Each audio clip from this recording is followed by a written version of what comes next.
ate mukwano gwange gwe omuwagizi waffe omuwagizi wa Three-Ways Property Consultancy lwaki sikulamusaako nti oliyo otya gyebala emirimu webale kukola kakati njagala kwanjulira ekipya nga bulijjo bulwenzi gye mulimba n'ekipya kati nkwanjulira Busunju Country Home Estate.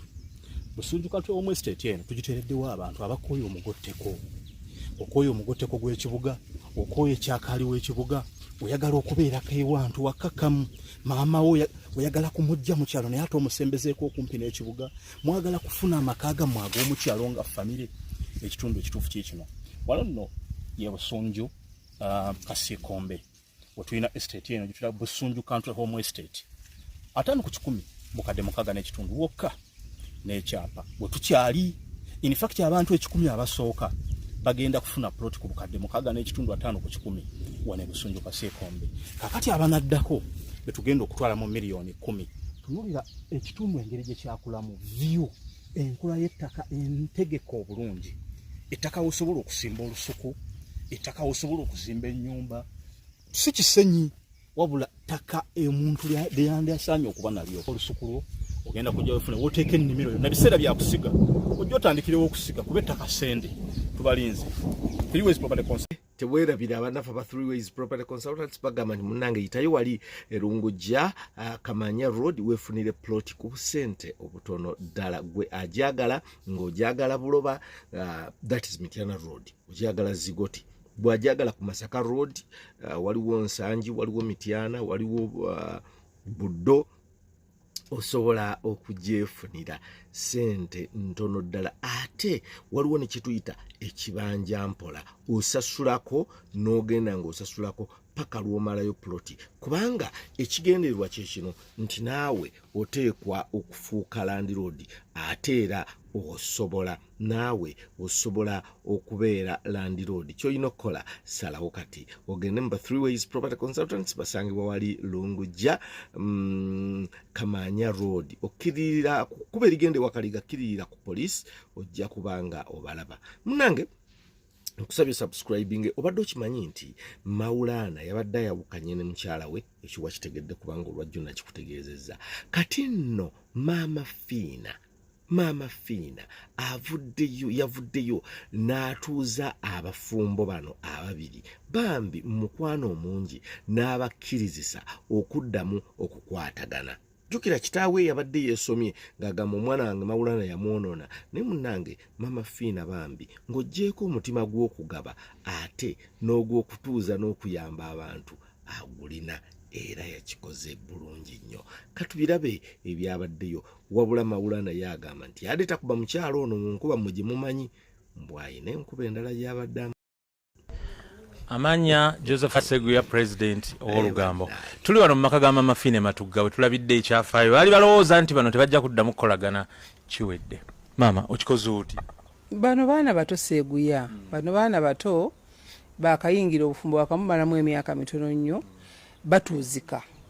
Singa babanga bafunye obutakkaanya ne bafuna omuntu omukulu ayinza obbalungamya bubeera obuntu butono nnyo buyinza okubaviirako okwawukana naye ng'ate bw'oba bafunye omuntu asobola batuuza ne bakkaanya tebabadde na lutalo lw'amaanyi nnyo luga nti lw'amaanyi nnyo lwakubanga omuntu bw'afuna obusungu tempa zaawukana olala Maama Fiina ayinza okunyiiga eyange n'ebeera aggulu nnyo n'enjogera ebigambo bingi ate oyina asirika bwe batyo badde basaana busaanyi maama abatuuza n'ababuulira ddene ne bagonjola ensonga zaabwe.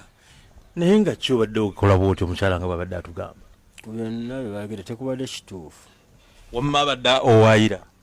Ye yawaayira kati. Naye tubitereezezza biwedde. Omuntu basobola okugamba nti omuntu bamukuba abaako ebinobule bwemulako ebinobule. Tubitereezezza biwedde. Anti enkuba nnyingi. Mawulana enkuba nnyingi. Ne mabifuula byakate. Yali ategeeza. Nkuba yali akuba atya? Tubitereezezza biwedde.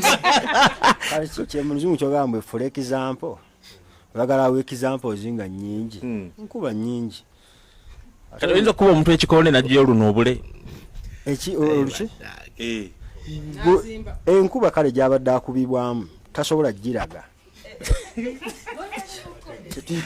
Nendowooza onali mu comedy naye kibadde wale wamama Fiina abatabaganyiza babaali beewera teri adda wa munne wetwogerera ndowooza ekisumuluzo bakimuwadde ennyumba bagenda giggula tewali yeewera gwe notwala n'ekisumuluzo ky'ennyumba ate era nali saagala agende kyekyantwalisa ekisumuluzo nga laavu nyingi baawo yali laavu simanyi kuba yali yakitwala wamaama weebale nnyo batabaganya bano amiina ebisigadde tunaabiraba ku lugambo enkya ne Josephat Seguya president.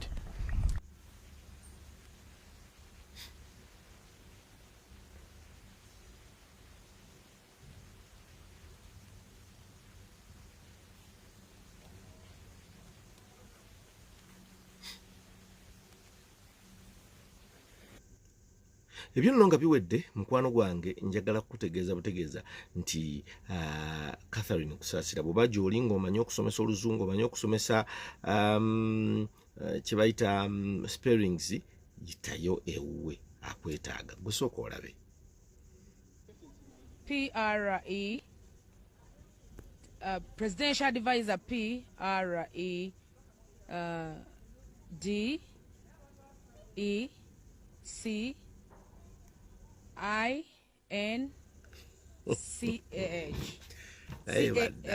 Just a minute. It's just a minute. Presidential. It's PRE.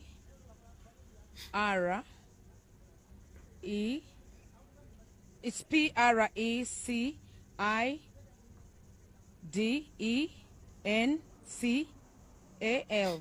Presidential. It's ADV Advisor ADVISOR.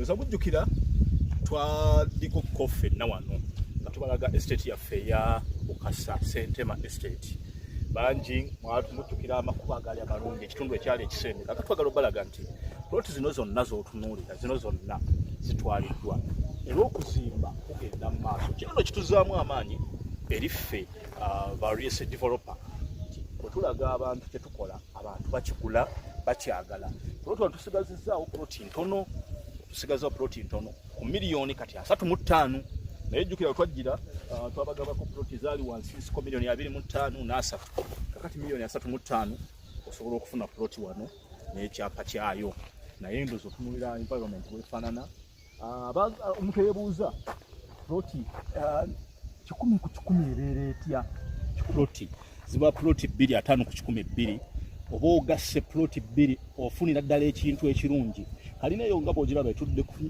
eri ku 40 40 40 kwana naye ina olujje ina compound nene ina space nene tugenda kulaga ne ploti 5 ku 10 ng'etuddemu ennyumba yeefaanana etya bw'otunuulira oludda luno ennyumba yaffe ezimbibwa ennyumba egenda maaso mu kuzimbibwa etudde ku 5 ku 10 ennyumba yongayo ku 34 ku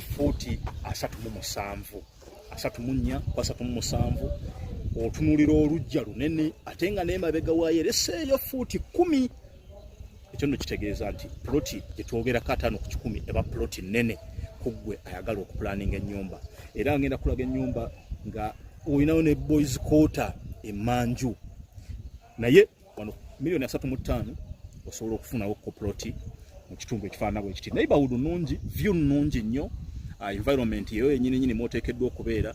Through property consultants tubakusiga tubakubiriza nti omuntu asobola okuwa ettaka n'osasula ne ku kibanja mpola ndowooza yaba munno yaba munywanyiwo ekyo kye tukola tukwagaliza buli muntu abeere osobola okubeera landlord era y'engombo yaffe twagamba n'okuga nti kati simbula kati kubanga emirundi mingi mwagadde okubeera abalandlord naye nga ekirowoozo kikubeeramu noga lumungi aggula ettaka tandika kati bano baguze bino tubibalaze omwaka oguwedde mu covid awo kakati essaawa eno ndowooza mulaba ekigenda mu maaso n'olwekyo njagala bategeeza nti ettaka litambula abantu baligula ate era lisobola okubeerera bizinensi kakati yasuubula wano ku miliyoni 28 nga twakatandika essaawa eno atunda 35 omwaka gumu gwokka gwe guyiseewo omwaka gumu ate gubadde ogwa covid gwe guyiseewo kati atunda 35 n'olwekyo naawe osobola okukola ekintu kyekimu n'otandika okuteeka akasente ko mu ttaka bino bye babagamba nti sente simanyi okola ettaka yesuwa ddiiru kubanga ddi oluligula litandikirawo okukola amagoba. Freeways Property Consultants tubalinze Rungujja Kamanya Road twetegese okubaweereza.